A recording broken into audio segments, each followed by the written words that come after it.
Hey folks, so I'm doing a little bit of a um, like video commentary on my newest album I released. I'm gonna go song by song and just kind of let y'all know what some of the cool like funny stories and stuff that were behind all of the songs. I did an Instagram poll and everybody said they'd be kind of interested in that, or at least the people who voted. But yeah, if it's not something you want to see, scroll past the video. But I just thought it might be kind of fun and interesting to talk about some of the things that go into some of the songs that I write. So we're gonna kick it off with the first song, which is a bootleg dream. So let's play a little bit of it, and then we'll kind of go part by part, and I can explain it a little bit, and then you'll have some more insight. If you haven't listened to it yet, you can go listen to it on Spotify or wherever you stream your music. So hopefully y'all enjoy. Let's get this started.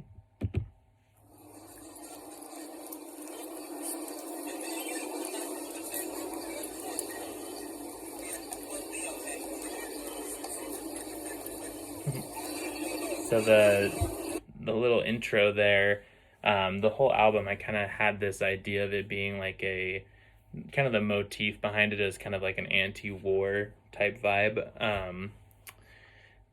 Not all the songs are super anti-war, but that was kind of the whole idea for the album, and kind of one of the songs on it is called The Great War, so it's kind of the namesake of it, the war to end all words. So the beginning there is a little bit of an anti-war protest to kind of kick it all off, like there's someone on a microphone yelling. So that's a little bit of a cool, I just thought it was kind of a cool intro part there, but that's where that comes from.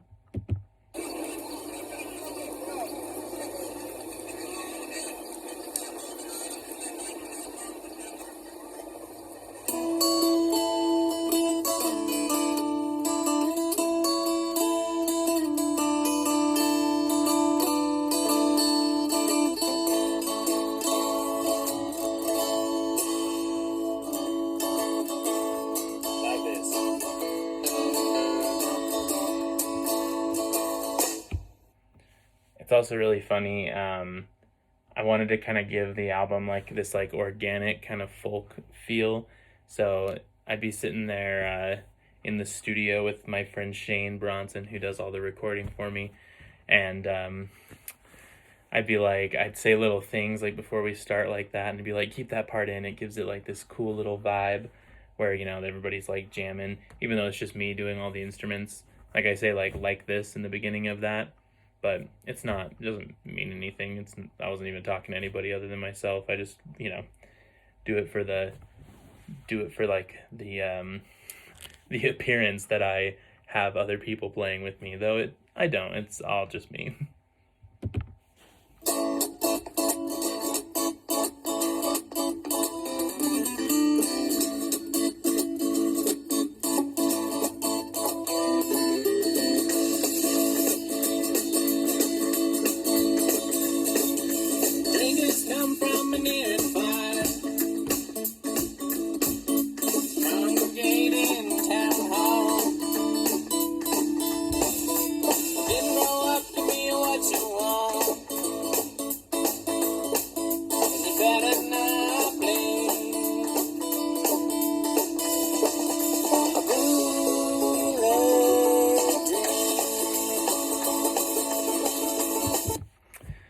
Yeah, so that's kind of the intro to the song, with the kind of chorus in there.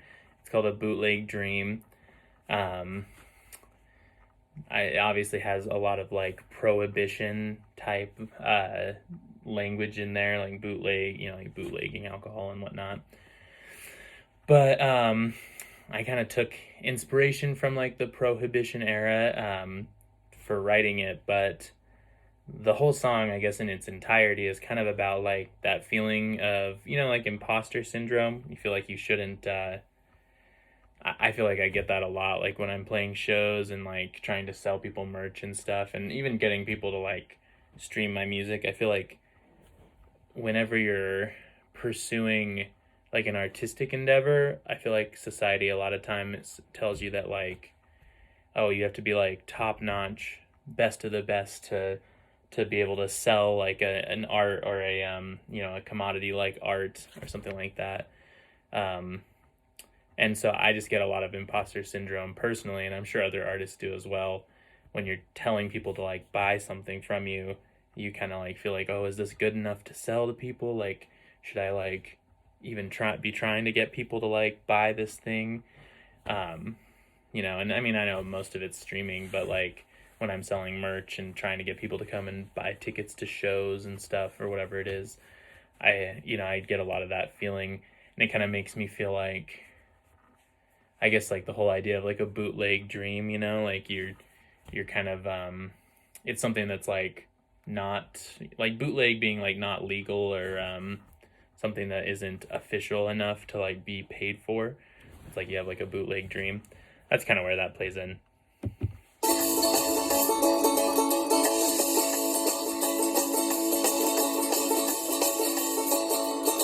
in the basement? Now please be quick. Chef won't know if you robbing. Get busy living and get busy dying. And I'm dying for a drink. A bootleg drink. That's all pretty standard stuff there. Although get busy living or get busy dying, I think is a quote from somewhere. I don't even know. Maybe like Forrest Gump. I don't know. It's been a long time since I've seen Forrest Gump, but yeah, I don't know. I just know that that's like a popular quote. But yeah, all kind of the same stuff.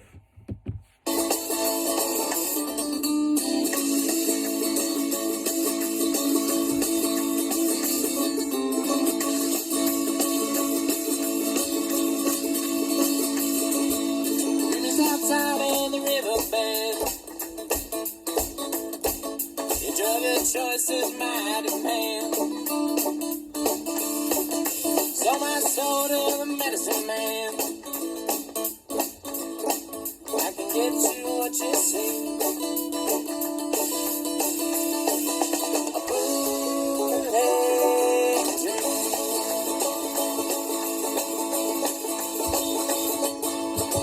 Also, shout out to Shane Bronson, the person who records all of my music.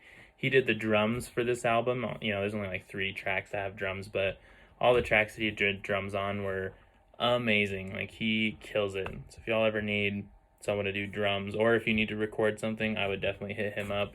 He does fantastic work, as you can hear. Makes me sound way better than I actually am. But yeah, so definitely keep that in mind. Live life in rebellious time. Alone in the park on love last night. Burn a hole in my stomach line. 4th time this week.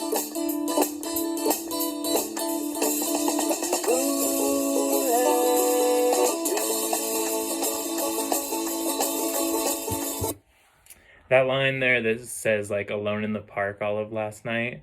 Remember when I was like maybe like 20 or 21, I had like just moved out of my parents' house the first time, and remember I would just like go to parks a lot, like just late at night. I'd either like be driving around and then I'd like go and sit at a park, like all that hood rat shit that kids do. But a lot of times I would just go and by myself and pretend that, be all deep just over at the park, or I'd play guitar at the park all deep.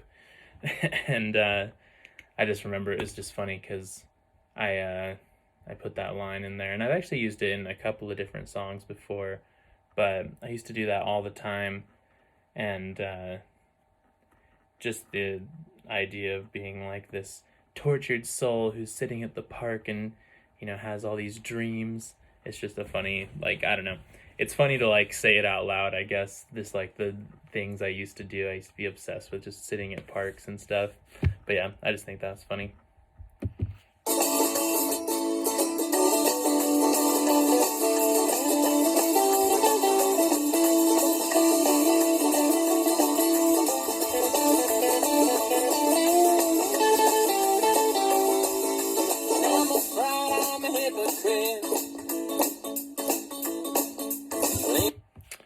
that solo there was supposed to be a banjo solo, but I could not for the life of me make a good banjo solo to go there. So I was like, well, forget that. I guess we'll do a stupid electric guitar solo.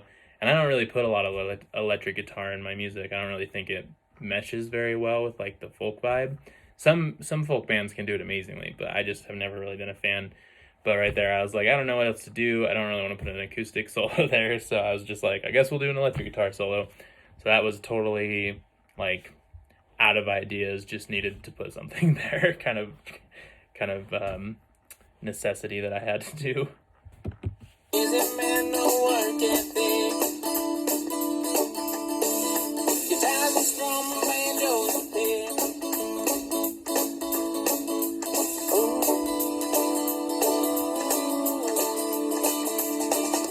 Speak as the sun, don't raise your voice. Times in life you gotta make a choice. Choose and do what I love. The first line of that, I'm such a dork, but I thought I was so clever.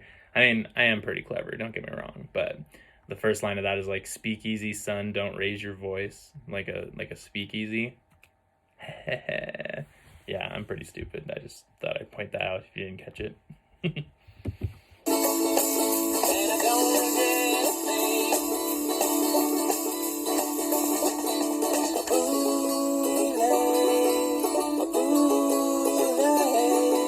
a bootleg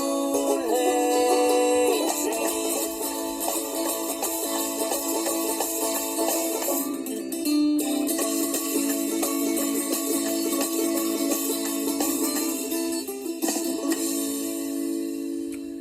And that's that. That was the first song on the album. It's again, it's called Bootleg Dream. You can find it and stream it anywhere you'd like to. I'm playing it off YouTube right now, so it's everywhere.